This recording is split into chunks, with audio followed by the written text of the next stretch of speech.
The massive crystal dome of the Galactic Council chamber stretched high above the gathered representatives, its walls glowing with a soft violet light that pulsed like a heartbeat. Hundreds of different alien species filled the floating platforms that circled the central speaking area. Some had multiple arms, others breathed different gases, and a few existed as pure energy contained in specialized suits. But today, they all shared the same expression of concern. High Arbiter, Velthak moved slowly to the center podium, his 8 tentacles curling and uncurling with nervous energy. His large black eyes scanned the assembly as he activated the universal translator system. The device hummed to life, ready to convert his words into the hundreds of languages spoken by the council members. "Fellow beings of the galaxy," Velthak began, his voice carrying the weight of centuries. "We gathered today not to celebrate another successful integration of a new species, but to discuss a problem that keeps our best minds awake during their sleep cycles." The chamber fell silent, except for the soft breathing sounds of various life forms. Even the energy beings seemed to dim their glow, waiting for the High Arbiter to continue. "For 3 standard galactic cycles, we have observed the 3rd planet. Of the star system humans call Sol, the species there calls themselves humans. And what we have learned about them troubles us more than any threat we have faced in our recorded history." Meanwhile, millions of light years away, Commander Jinho Park stood at the observation deck of Earth's primary defense station. The massive windows showed the curve of Earth below, blue and green and beautiful. He held a tablet in his hands. Reviewing the latest reports from military exercises conducted across the planet, his dark eyes moved quickly across the data, analyzing patterns that would have confused most other species in the galaxy. Behind him, Captain Mayung Kim sat at a workstation, her fingers moving across a holographic display that showed battle footage from recent human conflicts. She paused the video to study a particular moment where human soldiers had turned what looked like certain defeat into an unexpected victory. Her brow wrinkled as she tried to understand the exact moment when the tide had turned. "Look at this," she said to her colleague, Lieutenant Sujin Lee. They were surrounded, outnumbered, and running out of supplies. Any logical military force would have surrendered. Instead, they did something completely unexpected. Neither of them knew that their every move was being recorded by invisible alien observation devices that had been monitoring Earth for years. Back in the council chamber, Velta continued his presentation. "Their warfare patterns are unlike anything we have cataloged in our database of over 10,000 species. Watch this." The chamber's central display activated, showing holographic recreations of human battles throughout history. The assembled aliens watched in fascination and growing alarm as the images showed humans fighting in ways that defied all known military logic. "They adapt their strategies in the middle of battle," Velthak explained. "Other species follow predetermined battle plans, but humans change their approach based on what their enemies do. They turn retreats into attacks, use their own weaknesses as weapons, and seem to become stronger when the situation becomes more desperate." Council member Threxon, a tall being with forearms and skin that changed color with his emotions, raised one of his hands. "Perhaps this is simply a lack of proper military training. Many primitive species fight chaotically until they develop better organization." "That is what we thought at first," Veltok replied, "but observe their recent conflicts." Display showed modern human military operations. Soldiers moved with precision and coordination, but their tactics still followed the same unpredictable patterns that had confused the aliens for centuries. "They have advanced technology and sophisticated training," Velthak continued, "yet they still fight in ways that break every rule of warfare we have established. They use psychological tactics that we do not understand. They make decisions that appear to be mistakes but turn out to be brilliant strategies." A ripple of concern moved through the assembly. These beings had conquered entire star systems using traditional military doctrine. Right.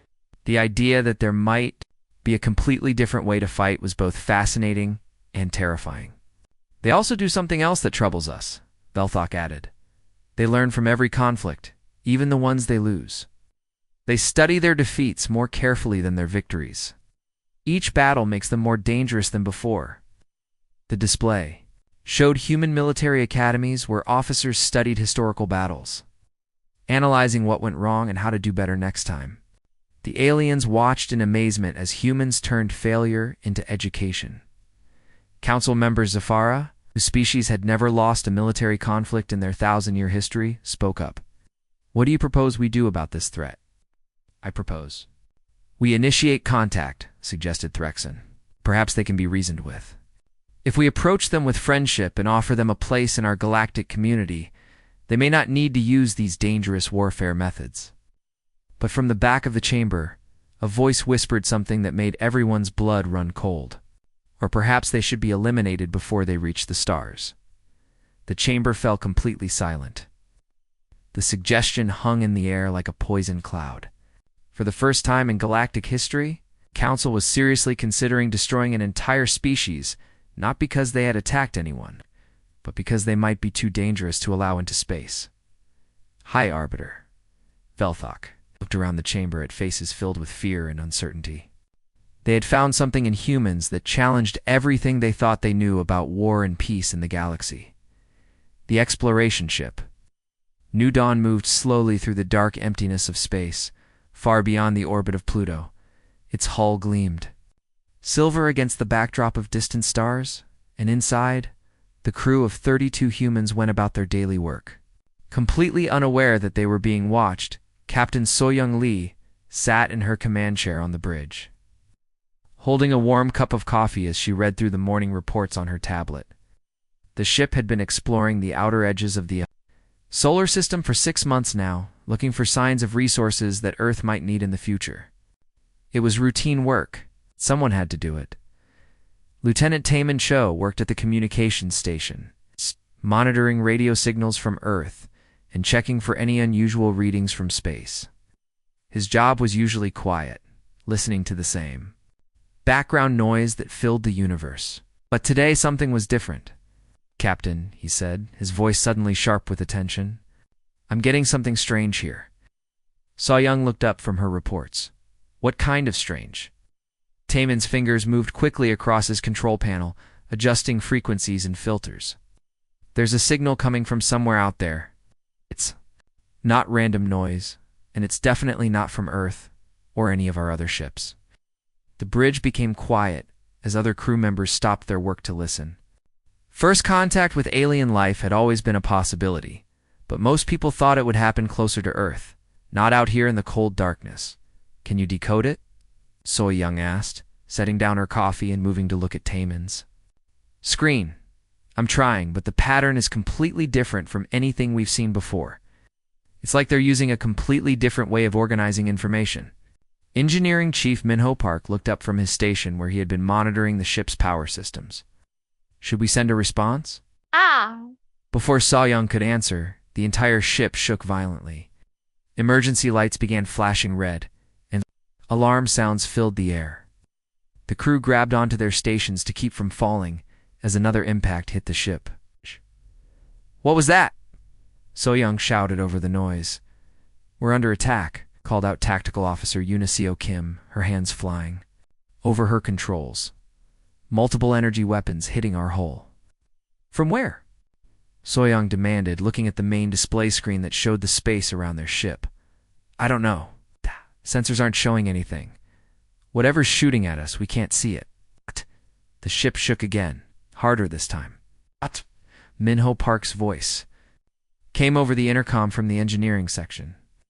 "Shields are down to 60%. Hull damage on decks 4 and 5. So-Young stared at the tactical display, trying to understand what was happening. The screen showed empty space in all directions, but weapons fire was definitely coming from somewhere. The alien ships had to be there, but they were using technology that made them invisible to human sensors. "Return fire," she ordered. "At what target?" Unesio replied helplessly. "We're shooting blind." Another series of impacts rocked the ship. The lights flickered, and sparks flew from damaged control panels.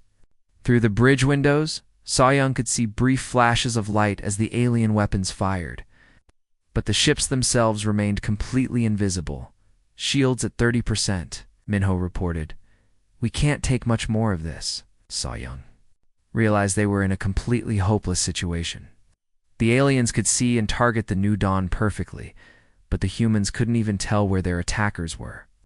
Any normal military response would be useless. They needed to think differently. "All hands, this is the captain," she announced over the ship's intercom system.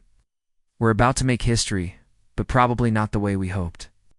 She turned to her crew, and despite the desperate situation, she smiled. "Can't win this fight, but we can make sure humanity learns from it. Route all sensor data to the emergency beacon. Everything we've recorded about these attacks, every energy signature, every weapon pattern, send it all back to Earth." Science Officer J. Han Park worked frantically at his station. "Captain, I'm detecting massive energy buildups from multiple positions. They're preparing for a final attack." "How long do we have?" So Young asked. "Maybe 2 minutes?" "That's enough time." She looked around the bridge at her crew. "Everyone, record everything you can. Note any patterns in their attack methods. Describe anything that might help Earth's military understand what we're facing." Lieutenant Taemin Cho had tears in his eyes, but his voice was steady. "Emergency beacon is ready. All data is being transmitted now." Alien weapons fired again, and this time the new dawn's hull began to crack. Atmosphere leaked out into space, and several sections of the ship lost power completely.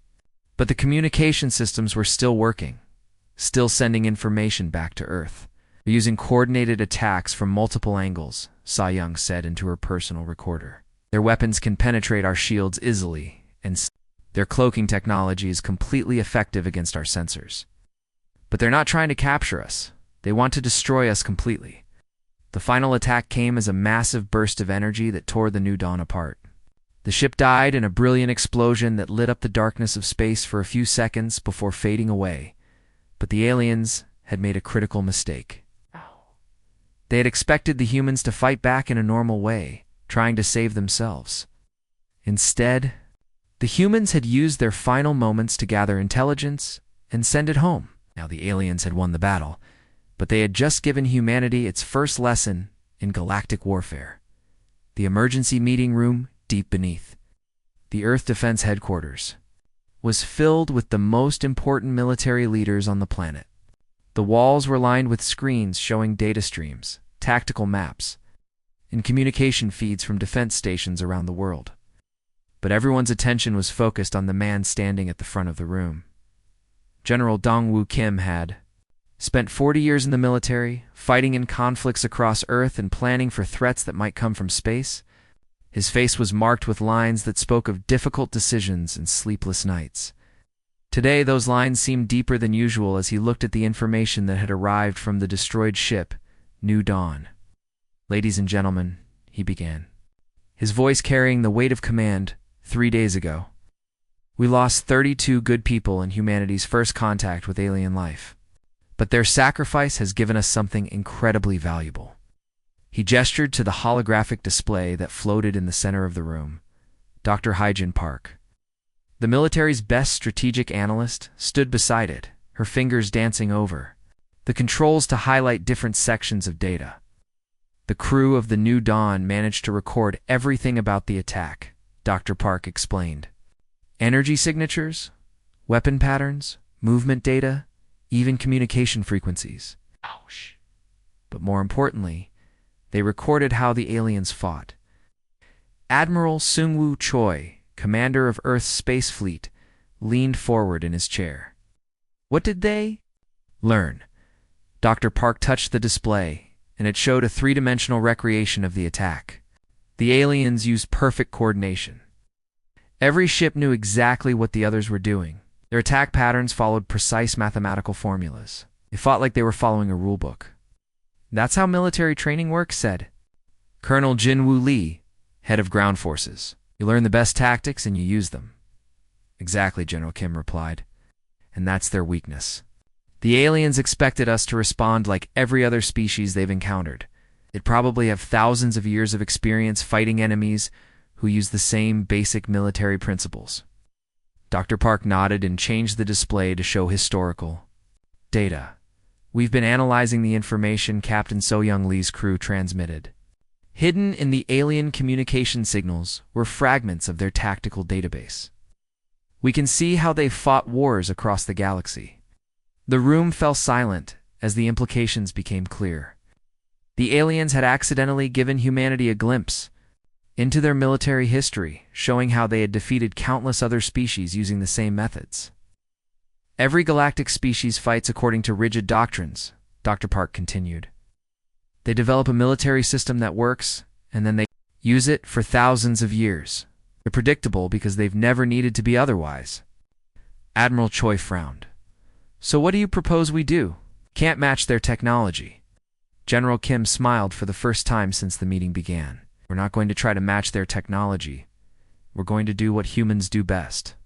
"Which is?" asked Colonel Lee. "We're going to cheat." The room erupted in knowing smiles and quiet laughter. These were military officers who had spent their careers studying human warfare. They understood exactly what the general meant. Colonel Eunice Song, head of psychological operations, stood up from her seat.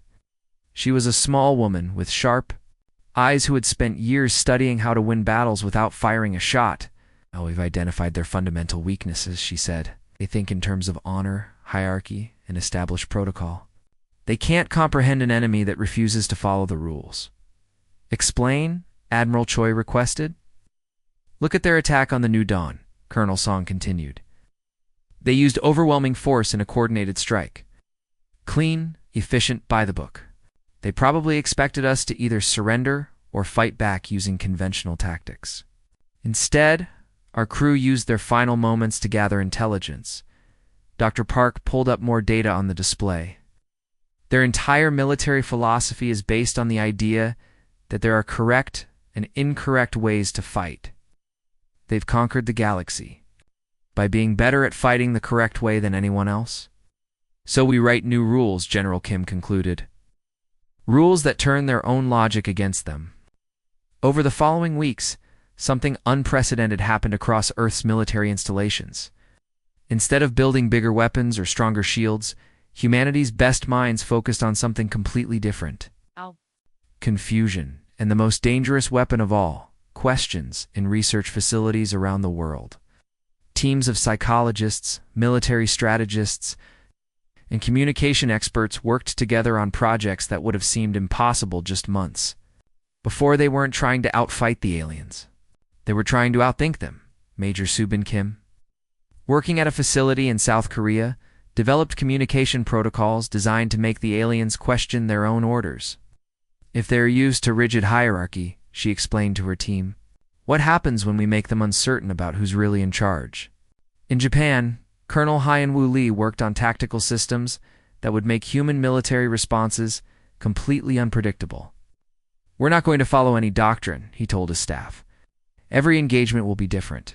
Every battle will teach them that their previous experience is useless." The most ambitious project was led by Dr. Yoonji Park, a specialist in cognitive warfare.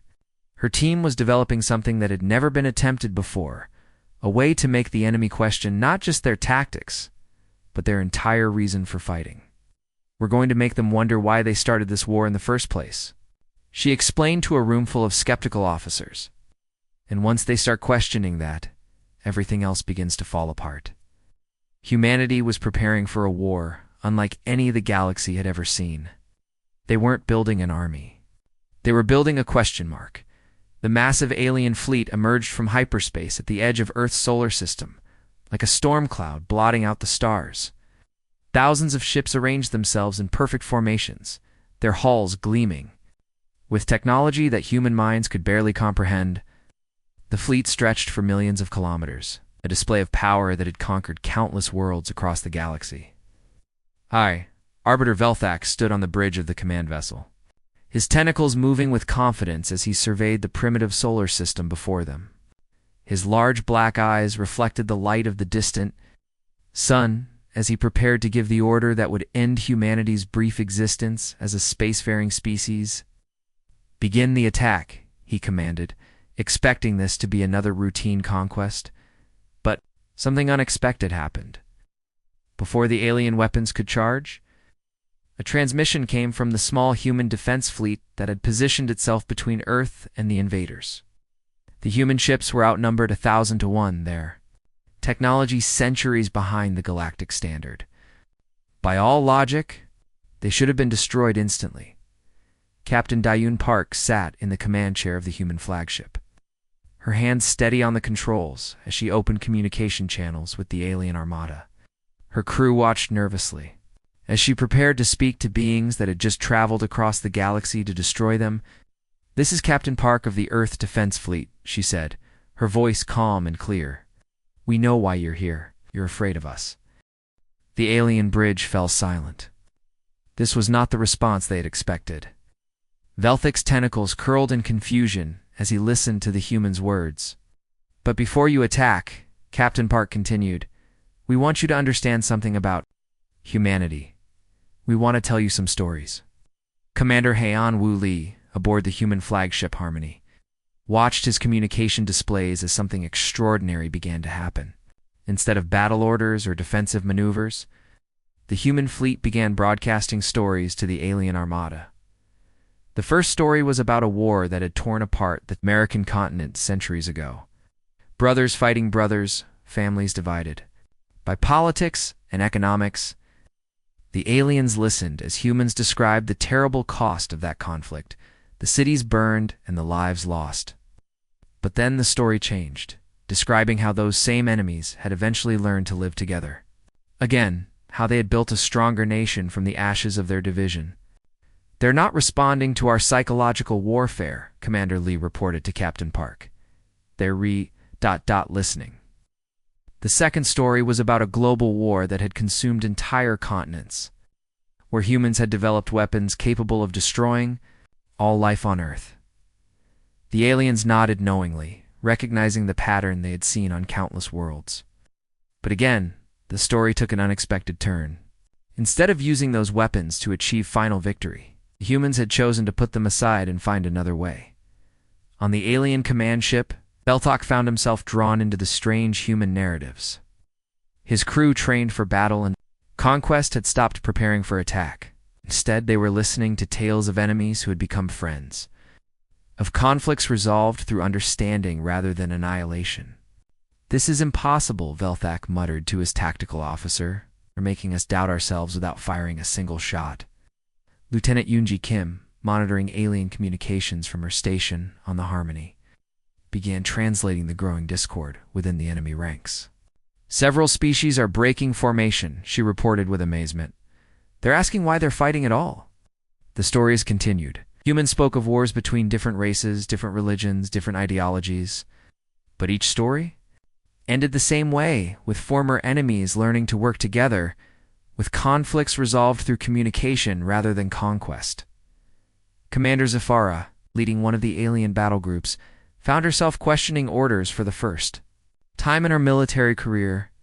The humans were describing conflicts that sounded exactly like the wars her own species had fought thousands of years ago.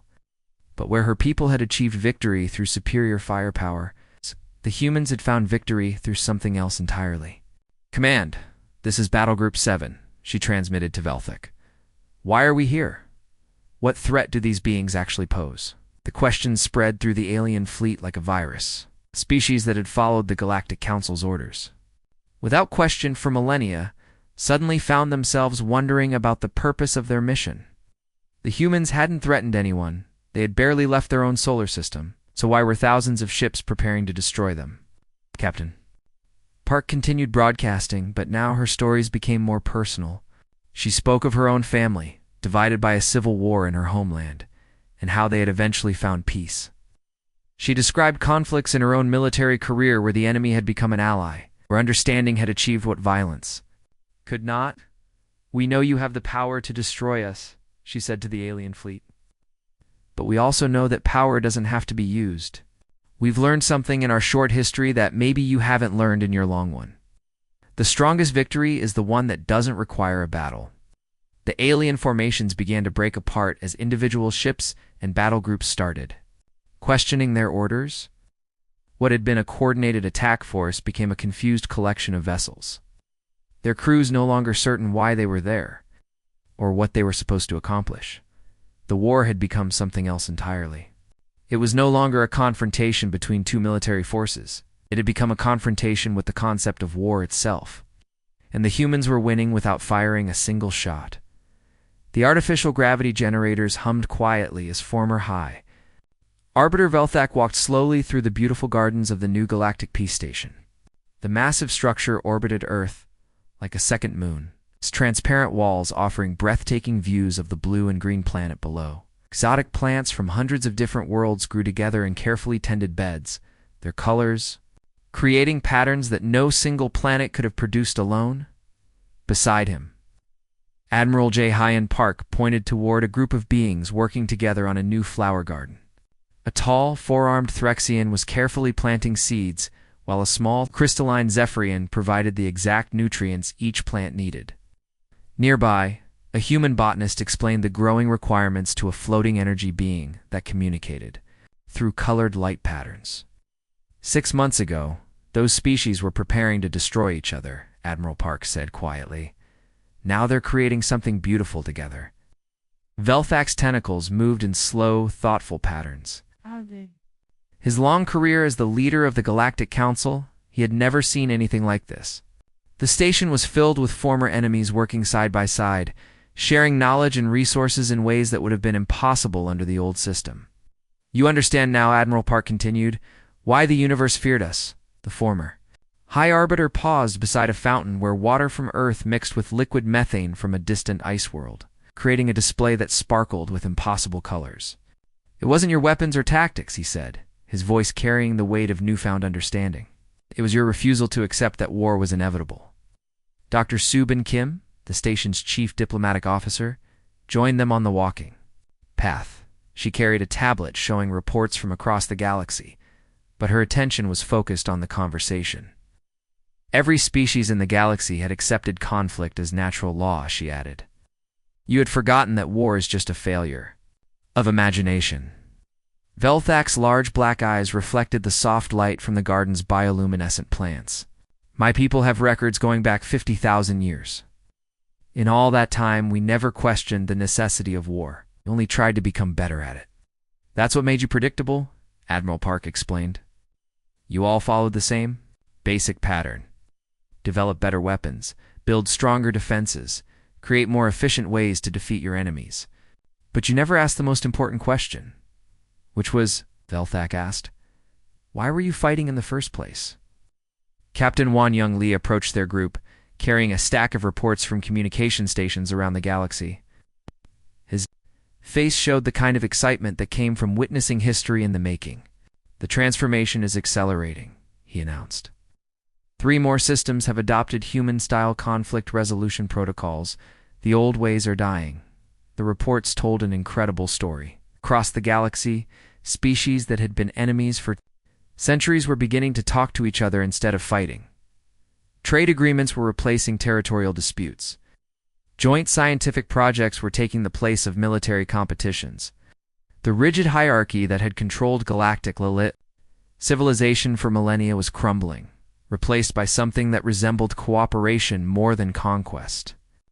The Corvain Empire just signed a peace treaty with the Stellan Republic, Captain Lee continued, reading from his tablet. They've been at war for 3,000 years, but last week they decided to work together to explore a new star system. Instead of fighting over it, Velthak moved to an observation window that offered a perfect view of Earth rotating slowly below. The planet looked peaceful from this distance, its blue oceans and white clouds hiding the complex civilization that had changed everything. We feared you would conquer us through violence, he said softly. We never imagined you would conquer us through peace. That's the thing about humans, Dr. Kim said, joining them at the window. We're not really conquerors, we're builders. Even when we fight, we're usually trying to build something better. Admiral Park nodded. That's why the universe feared human warfare. Not because we were better at destroying, but because we were better at building, even in the middle of a fight.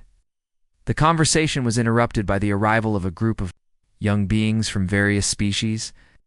They were students in the station's new diplomatic academy, learning how to resolve conflicts without violence. A human instructor was teaching them about negotiation techniques, while alien professors shared wisdom from their own cultures. The students laughed together as they practiced role-playing exercises. Their different languages creating a musical harmony that filled the garden. "Look at them," Velthok said, watching the young people work together.